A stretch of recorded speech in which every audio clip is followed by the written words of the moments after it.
संप्रभा निमग्नमय देव शुभकार्येषु सर्वदा जय जय श्री गणेशाय नमो नमः कंठे यस्य विराजते ही गरलम गंगा जलम मस्तके वामे अंग गिरिराज राजतन जा भवानी पति नंदी स्कंद गणाधिराज सहित श्री विश्वनाथ प्रभु काशी मंदिर स्तोखिली क्रोध सदा मंगलम कपूर गौरम करुवम तारम संसार सारम भुजगेंदहारम सदा वसंतम हितार विंदे भवम भवानी सहितम नमामि करि दंडवत प्रेम दिजि शिव सन्मुख कर जोरी विनय करत गद गद सरोस मुझ घोर गति मोरी बोलो हर हर महादेव सदा जय जयकार हो हर हर महादेव नीलकंठ सदा जय जयकार हो अखंड नंद बोधाय शिष्य संताप हरिणे सच्चिदानंद रूपाय तस्मै श्री गुरवे नमः अखंड मंडलाकारं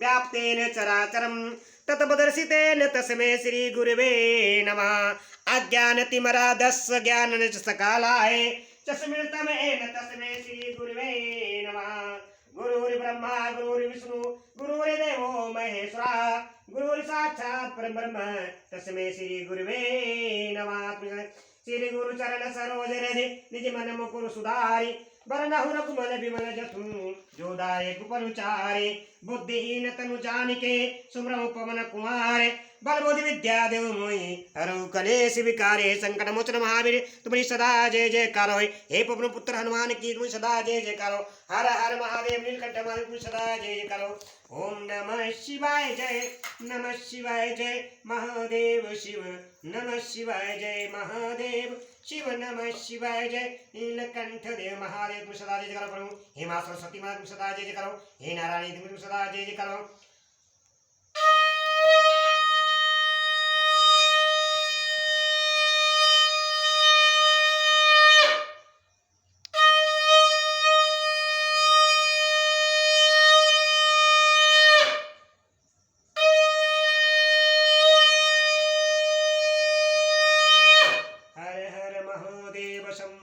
अविनाशिनी मंगलकारे नमोस्तुते मां सरस्वती देवी नारायणी नमस्ते ओम नमः शिवाय हरे कृष्ण कृष्ण कृष्ण हरे हरे हरे राम राम राम हरे भक्तजनों में यूट्यूब चैनल के माध्यम से श्री श्री महापुराण कथा सभी को सुना रहा हूँ। जो मेरी कथा चल रही कोटि रुद्र संहिता से मैंने शिव पुराण में कोटि रुद्र संहिता से 12 ज्योतिर्लिंगों की कथा सुनाई है।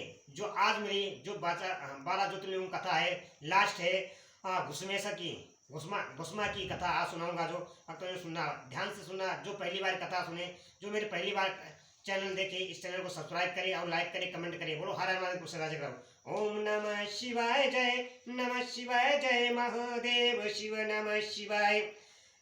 जो कल कथा मैंने सुनाई थी रामेश्वर नामक ज्योतिर्लिंग के अभिवार तथा महत्व का वर्णन, जो कल कथा मैंने सुनाई थी, आज श्री श्री महापुराण कथा कोटि रुद्र संहिता से सुनाने जा रहा हूँ। घुसमा की शिव भक्ति से उसके मरे हुए पुत्र का जीवित होना, घुसमेश्वर शिव का प्रादुर्भाव तथा उनकी महिमा का वर्णन। जो इस कथा को सुनेगा आगे शेयर करेगा, लाइक करेगा, कमेंट करेगा और मेरे चैनल को सब्सक्राइब करेगा। माता गौरा पार्वती भोलेनाथ आप सब पर सदा कर्मा बना रखेंगे। बोलो हर हर महादेव तुम सदा। जो आज कथा मैं सुनाने जा रहा हूँ, महादेव शिव का घुसमेश्वर नाम कैसे पड़ा, जो आज कथा सुनना आप लोग सभी। सूत जी कहते हैं कि अब मैं घुसमेश नामक ज्योतिर्लिंग के प्रादुर्भाव का और उसके महत्व का वर्णन करूंगा। मुनिवरों ध्यान देकर सुनो। दक्षिण दिशा में एक श्रेष्ठ पर्वत है जिसका नाम देवगिरी है। वह देखने में अद्भुत तथा नित्य परम शोभा से संपन्न है। उसी के निकट कोई भरद्वाज कुल में उत्पन्न सुधर्मा नामक ब्रह्मवेत्ता ब्राह्मण रहते थे। उनकी प्रिया पत्नी का नाम सुदेहा था। वह सदा शिव धर्म के पालन में तत्पर रहती थी। घर के काम काज में कुशल थी और सदा पति की सेवा में लगी रहती थी। द्विज श्रेष्ठ सुधर्मा भी देवताओं और अतिथियों के पूजक थे। वे वेद वर्णित मार्ग पर चलते और नित्य अग्रहोत्र किया करते थे। तीनों काल की संध्या करने से उनकी कांति सूर्य के समान उदीप्त थी। वे वेद शास्त्र धर्मज्ञ थे और शिष्यों को पढ़ाया करते थे। धनवान होने के साथ ही बड़े दाता थे। सौजन्य आदि सद्गुणों के भाजन थे और शिव संबंधी पूजनादि कार्य में ही सदा लगे रहते थे। वे स्वयं तो शिव भक्त थे ही और शिव भक्तों से बड़ा प्रेम रखते थे। शिव भक्तों को भी वे बहुत प्रिय थे। यह सब कुछ होने पर भी उनके पुत्र नहीं था। इससे ब्राह्मणों तो दुख नहीं होता। इससे ब्राह्मणों को तो दुख नहीं होता था, परंतु उनकी पत्नी बहुत दुखी रहती थी। पड़ोसी और दूसरे लोग भी उसे ताना मारा करते थे। वह पति से बार बार पुत्र के लिए प्रार्थना करती थी। पति उसको ज्ञानो उपदेश देकर समझाते थे, परंतु उसका मन नहीं मानता था। अंततो गौतमा ब्राह्मण ने कुछ उपाय भी किया, परंतु वह सफल नहीं हुआ। तब ब्रह्माणी ने अत्यंत दुखी हो बहुत हट करके अपनी बहन कुसुमा से पति का दूसरा विवाह करा दिया। और विवाह से पहले सुदामा ने उसको समझाया कि इस समय तो बहुत बहन से प्यार कर रही हो, परंतु जब इसके पुत्र हो जाएगा तब इससे स्पर्धा करने लगोगी। उसने वचन दिया कि मैं बहन से कभी ढा नहीं करूंगी। विवाह हो जाने पर कुसुमा दासी की भांति बड़ी बहन की सेवा करने लगी। सुदेहा भी उसे बहुत प्यार करती रही। कुसुमा अपनी शिव भक्त का बहन की आज्ञा से नित्य 101 पार्थिव शिव लिंग बनाकर विधि पूर्वक पूजा करने लगी। पूजा करके वह निकटवर्ती तालाब में उनका विसर्जन कर देती थी। शंकर जी की कृपा से उसके एक सुंदर सौभाग्यमान और सद्गुण संपन्न पुत्र हुआ। कुसुमा का कुछ मान बढ़ा। इससे सुदेहा के मन में ढा पैदा हो गई। समय पर उस पुत्र का विवाह हुआ। पुत्र वधू घर में आ गई। अब तो वह और भी जलने लगी। उसकी बुद्धि भ्रष्ट हो गई और एक दिन उसने रात में सोते हुए पुत्र को छुरे से उसके शरीर के टुकड़े टुकड़े करके मार डाला और कटे हुए अंगों की उसी तालाब में ले जाकर डाल दिया। जहां कुसुमा प्रतिदिन पार्थिव लिंगों का विसर्जन करती थी, पुत्र के अंगों को उस तालाब में फेंक कर वह लौट आई और घर में सुखपूर्वक सो गई। कुसुमा सवेरे उठकर प्रतिदिन का पूजन आदि कर्म करने लगी। श्रेष्ठ ब्राह्मण सुदामा स्वयं भी नित्य कर्म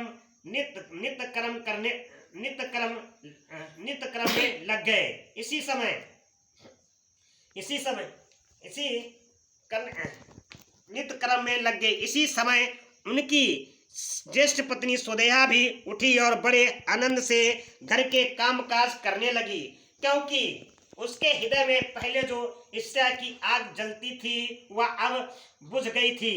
प्रातः काल जब बहू ने उठकर पति की सैया को देखा तो वह खून से भीगी दिखाई दी और उस पर शरीर के टुकड़े दृष्टिगोचर हुए। इससे उसको बड़ा दुख हुआ। उसने सास कुसुमा के पास जाकर निवेदन किया, उत्तम व्रत का पालन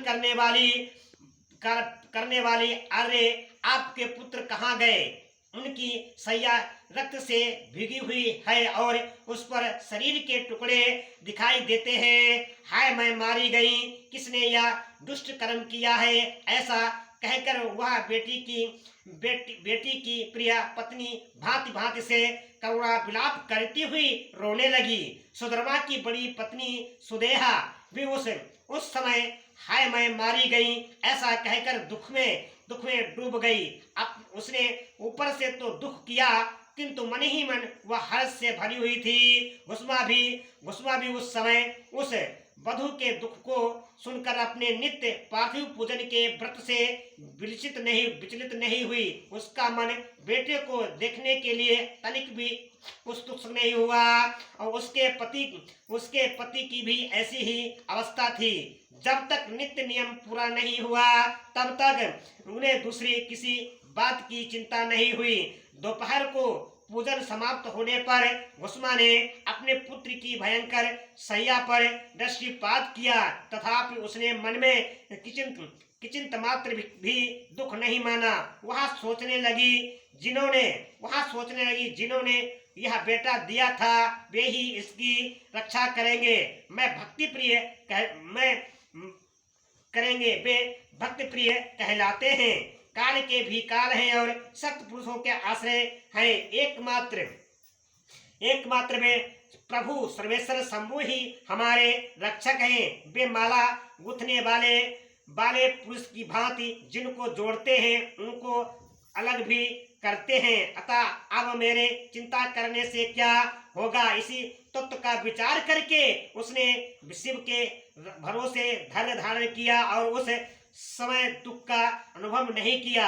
वह पूर्ववर्त पार्थिव शिवलिंगों को लेकर स्वस्थ चित्त से शिव के नाम उच्चारण करती हुई उस तालाब के किनारे गई। उन पार्थिव लिंगों को तालाब में डालकर जब वह लौटने लगी तो उसने अपना पुत्र उसी तालाब के किनारे खड़ा दिखाई दिया।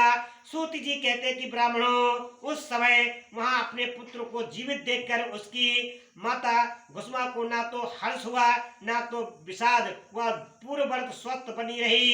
इसी समय उस पर संतुष्ट हुए ज्योति स्वरूप महेश्वर शिव शीघ्र उसके सामने प्रकट हो गए। शिव बोले, सुमुखी, मैं तुम पर प्रसन्न हूँ, वर मांगो। तेरी दुष्टा सौतन ने इस बच्चे को मार डाला था, अतः मैंने इसे त्रिशूल से मारूंगा। सूत जी कहते हैं कि तब घुसमा ने शिव को प्रणाम करके उस समय यहाँ पर मांगा, नाथ यह सुदेहा मेरी बड़ी बहन है, अतः आपको इसकी रक्षा करनी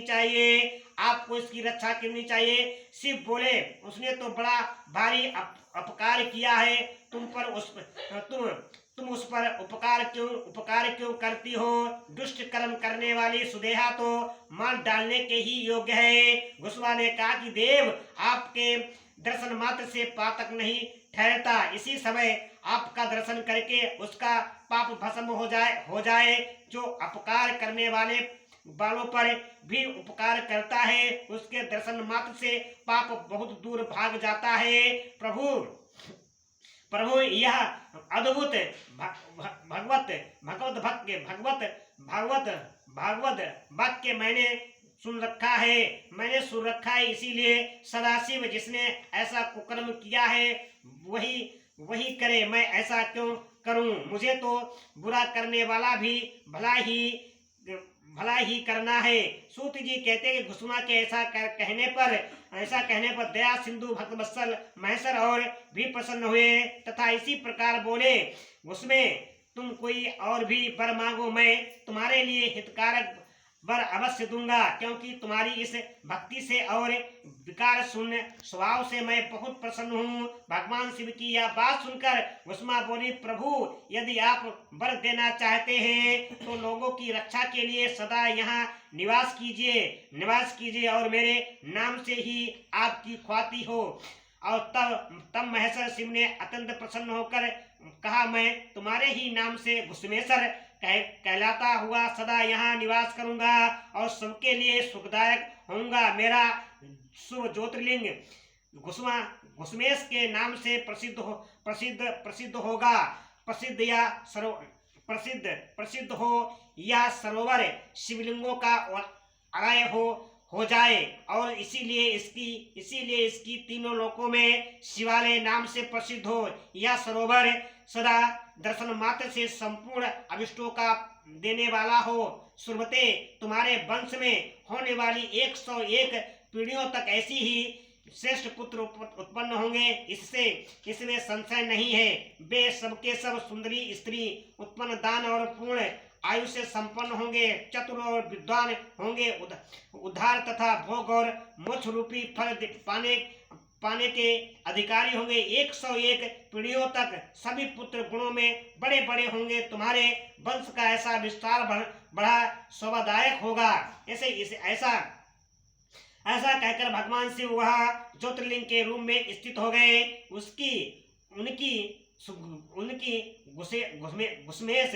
उनकी घुसमेश नाम से प्रसिद्ध हुई और उस सरोवर का नाम शिवालय हो गया। सुधर्मा, घुसमा और सुदेहा तीनों आकर तत्काल ही उस शिवलिंग की 101 दक्षिणावर्त परिक्रमा की पूजा करके परस्पर मिलकर मन का मैल दूर करके वे सब वहां बड़े सुख का अनुभव करने लगे। पुत्रों को जीवित देख सुदेहा बहुत लज्जित हुई और पति तथा घुसमा से क्षमा प्रार्थना करके उसने अपने पाप के निवारण के लिए प्रायश्चित किया। मुनिवरों, इसी प्रकार वह घुसमेश्वर लिंग प्रकट हुआ। उसका दर्शन और पूजन करने से सदा सुख की वृद्धि होती है। ब्राह्मणों, इसी तरह मैंने तुमसे 12 ज्योतिर्लिंगों की महिमा बताई। ये सभी लिंग संपूर्ण कामनाओं के पूरक तथा और भोग और मोक्ष देने वाले हैं। जो इन ज्योतिर्लिंगों की कथा को पढ़ता और सुनाता है वह सब पापों से मुक्त हो जाता है तथा भोग और मोक्ष पाता है। बोलो हर हर महादेव। तुम सदा जय जयकार हो। मैंने YouTube चैनल के माध्यम से 12 ज्योतिर्लिंगों की कथा सुनाई है। जो इस कथा को सुनेगा और आगे शेयर करेगा, मन लगा के शेयर करेगा, मन लगा के सुनेगा, उसके घर में सुख शांति समृद्धि मिलेगी। बोलो हर हर महादेव। तुम जदा जय जयकार। 12 ज्योतिर्लिंगों के महत्व की संपत्ति। बोलो हर हर तुम्हारा चला। ओम नमः शिवाय, ओम नमः शिवाय, जय महादेव शिव नमः शिवाय, जय महादेव शिव नमः शिवाय, जय नमः शिवाय, जय नमः शिवाय, जय महादेव शिव नमः शिवाय।